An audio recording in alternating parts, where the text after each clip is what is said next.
The definition of capitalism is an economic system and a mode of production in which trade, industry, and the means of production are largely or entirely privately owned and operated for profit.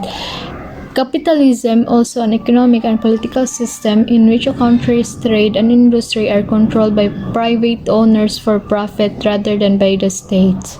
It is an economic system based on three things.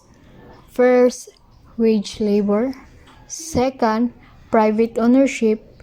And the third one is production for exchange and profit. Capitalism based on a simple process.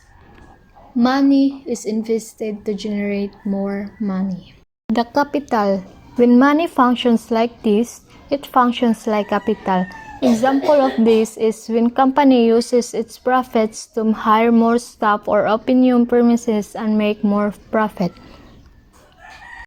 Here's the features of capitalism. First is private property. So, not owned by the government, individuals own property and resources. And the next one is large-scale production. Capitalism arose as a result of industrial revolution which made large-scale production possible. More production means wider use of capital and lead to more profits. The next one is profit as key motive. Money left over can be spent in any way the manufacturer wants. Production under capitalism is profit-oriented. One is competition. So in capitalism, there is extreme competition between capitalists. Demand is artificially increased and supply is decreased.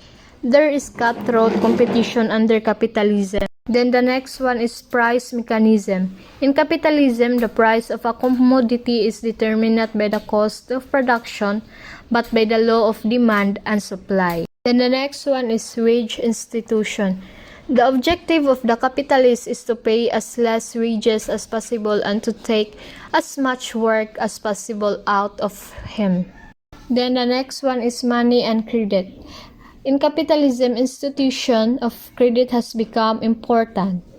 Capitalists get money on loan and develop their businesses. Other features of capitalism is laissez-faire competition. So, laissez-faire competition is there is no governmental control over the forces of production, distribution, and exchange. It is controlled by the forces operating in market. Then, the responsible capitalism.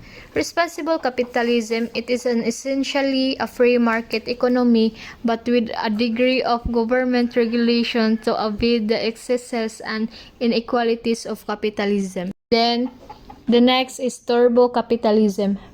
Turbo capitalism refers to an unregulated form of capitalism with financially deregulations, privatization, and lower tax on high earner.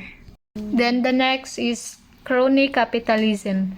Crony capitalism, a term used to refer to the situation where business success is related to strategic influences with civil servants, politicians, and those in authority. Then the last features of capitalism is state capitalism.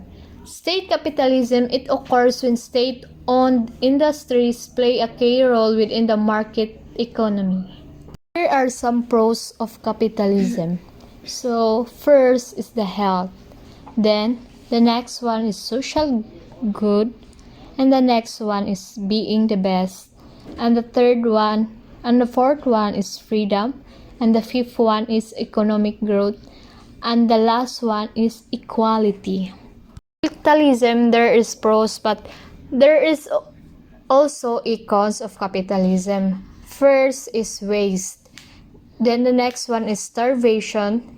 Then the third one is danger. And the fourth one is propaganda. And the fifth one is pollution. Features of capitalism. So, first, capitalism has only existed as dominant economic system on planet for a little over 200 years. Then, it is entirely reliant on us, the working class and labor, which is mass exploit, and so it will survive as long as we live. There are three captains of capitalism. First is Andrew, second is JP Morgan, and the third one is John Rockefeller.